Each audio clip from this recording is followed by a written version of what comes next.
Hello children, greetings to you all. Hope you all are safe and fine. Let's start our class with a small prayer. Close your eyes. Dear God, thank you for looking after us. Thank you that you love each and every one of us here. Help us to learn and share together. Amen. Okay children, so today's class we shall start with Social Science Unit 2. The name of the lesson is Hydrosphere. What is that? Hydrosphere. Okay, before we shall move on to this chapter, we shall quickly recall what we studied in our previous lesson. Unit 1, Ancient Excavation. So we studied about excavation. So what is an excavation? Excavation is the process in which people dig the earth to find things that were used long ago. So what they will do? They will dig the ground and they will take out the things that were used by your ancestors, and with that things they will experiment and they will find out the past. Okay, so who is an archaeologist? Archaeologists study the history of humans and places through excavation and analyze the artifacts. Okay, the person who excavate the ground are called as archaeologists. Okay, then we studied about pyramids and Indus civilization. So these were sites excavated in the world. Then we studied about Adichanallur, Keeladi, Arikamedu are some of the important excavation sites in Tamil Nadu. Okay, so these are the things we studied in Unit 1. Now we shall move on to today's topic, that is hydrosphere. Okay, so in term 1 we studied about lithosphere, hydrosphere, and what else? Then we study about atmosphere, lithosphere, hydrosphere and atmosphere. So what is lithosphere? Lithosphere is land on earth. Okay, hydrosphere is water on earth, atmosphere is air on earth. Okay, so our earth consists of all these things. Our earth is consist of land, water and air. That is why human life is possible in our planet earth. Okay, so without air, without water, without land, we cannot able to live. So this topic hydrosphere, we are going to learn detailed about what are the things consist of hydrosphere. Okay, so what is hydrosphere? Let's start reading. Hydrosphere is the total amount of water present on a planet. Total amount of water present on a planet. So how much water that our planet earth consists of is called as hydrosphere. Okay, the hydrosphere includes water that is present on the surface of the planet, underground and in the air. So water that is on the surface of the earth or underground, or it may be in the form of air. Okay, so therefore a planet's hydrosphere can be in the form of liquid. Liquid means in the seas, rivers, oceans and all, water is in liquid form. Okay, then vapor. Vapor means air also contain water in the form of vapor. Okay, or solid. Solid means in the form of ice. So in cold place, what will be there? Only snow and ice will be there. That is also a form of water. So hydrosphere is the total amount of water present on a planet. Okay, then hydrosphere covers about 71% of the planet earth. So you all know that 3/4 of our planet earth is covered with water. That is what 71% of planet earth is covered with hydrosphere. This includes water in liquid and frozen form. Okay, it may be in liquid form or frozen means it is in ice form. Okay, 97% is salt water and rest of the 3% water is found in ground, lakes, rivers and also frozen as ice in the form of glaciers and icebergs. So only 3% of the water is good water, that is found in ground, lake, rivers, like that. Okay, so what is glaciers and what is iceberg? Okay, we shall read now.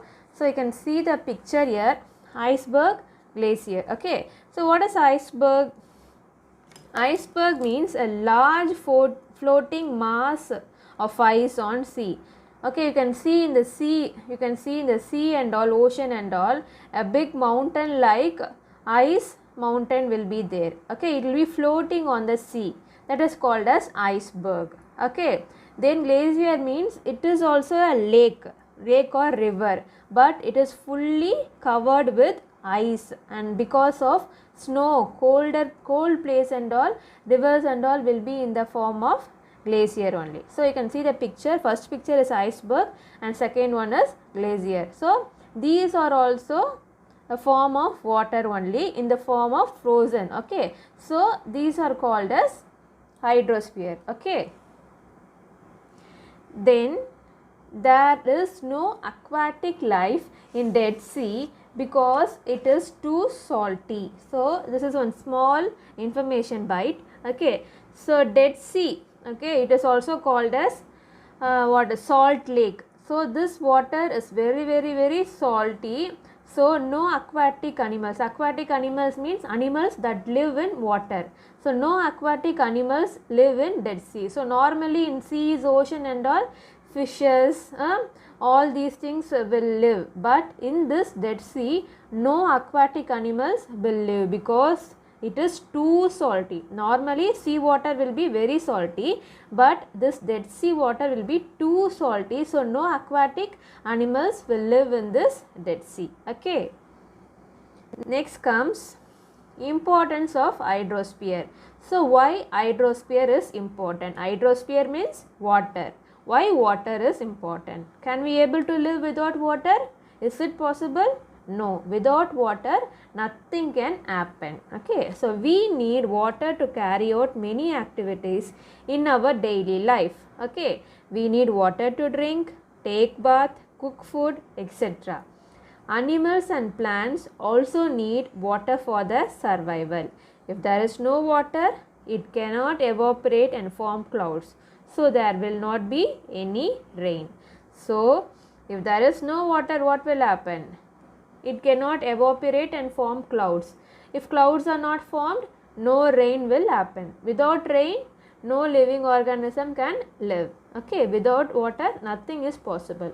So water is a very important thing in our daily life. Okay, so this is the importance of. So hydrosphere means what you have to remember? Hydrosphere means water. Okay, yes. Next comes, so in what forms water is there? Water is in the form of lake, pond, stream, river. All these are water bodies. All these are called as water bodies. Okay, next, types of water bodies. Types of water bodies. Oceans. So you know what is a ocean is. Oceans are vast water body that usually separate continent from one another. So our planet Earth has 7 continents and each continent is separated by oceans. Okay, the water is salty in nature, so ocean water will be salty. There are 5 oceans on Earth. They are the Pacific Ocean, Atlantic Ocean, Indian Ocean, Southern Ocean and Arctic Ocean. These are the 5 oceans of our planet Earth. So you can see the picture of Indian Ocean. So Indian Ocean is situated near India. Okay, so Indian Ocean is also an ocean. Okay, next come sea. So you can know what is a sea. You shall know what is the difference between ocean and sea. What is the difference between ocean and sea? First we shall read what is sea. Sea are also a vast water body but smaller than ocean in size. So it is also a water body, it is also like ocean, but it will be little smaller than ocean. Okay, they are partly closed by land and open up to the ocean. So all the sea will go and join to ocean. Okay, sea water is salty in nature. Even sea water is salty in nature. Example, Arabian Sea. You can see the map there, Arabian Sea, where it is situated on the left of our India. So it is in Mumbai and all, Arabian Sea only. Okay, you can see the picture. In this side, left side, Arabian Sea is there, at the bottom Indian Ocean, and to the right Bay of Bengal. Okay, so what is the difference between sea and ocean now?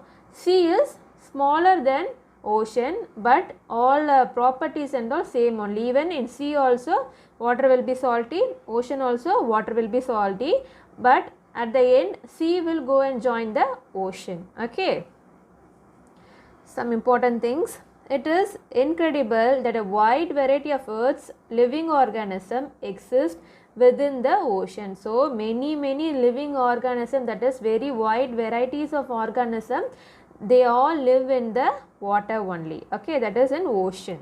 Okay, some of the longest flowing river in India are the Ganges, Yamuna, Godavari, Krishna and Kaveri. These are some of the rivers that flows in our country India. So now what is a river? What is a river? So you all know what is a river. In Tamil, what we will say river for river? Nadi. We will call it as Nadi. Okay. So rivers are large stream. Large stream. Stream means what? Stream means small narrow river. It is also like a river, but it will be very narrow and it will be small. But river is a large stream, means you will call it as river. Okay, rivers are large stream that flow over the land. Rivers are freshwater bodies. So last we saw about ocean and sea, they are salt water. Now river is a freshwater body which generally begins at mountain area. So river starts from mountain area. They usually drain in ocean or sea. So at last where it will go and join? It will go and join to ocean or sea. So at the end everything will go and join to the ocean or sea. Okay. So river are large stream that flow over the land.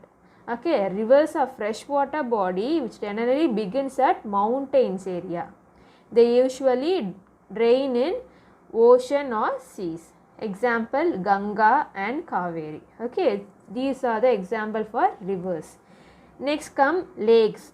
In Tamil, what we will call? Eri. Okay, Eri.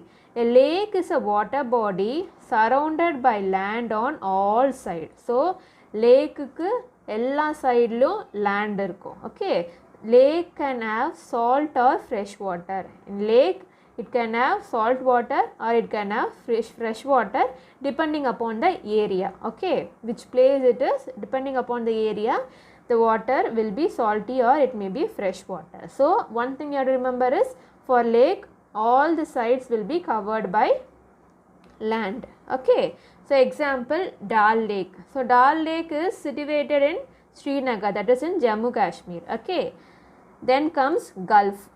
A gulf is a large area of an ocean or a sea that is surrounded by land.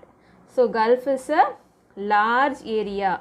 In Tamil we will call it Valeguda. Okay, for gulf we will call it as Valeguda. Okay, a gulf is a large area of an ocean or a sea that is surrounded by land. Okay, example, Gulf of Kutch. Okay, so it is in Arabian Sea only. Gulf of Kutch, it is in Arabian Sea, it is near Gujarat. Okay, so Gulf is a large area of an ocean. It is also a part of the ocean or a sea.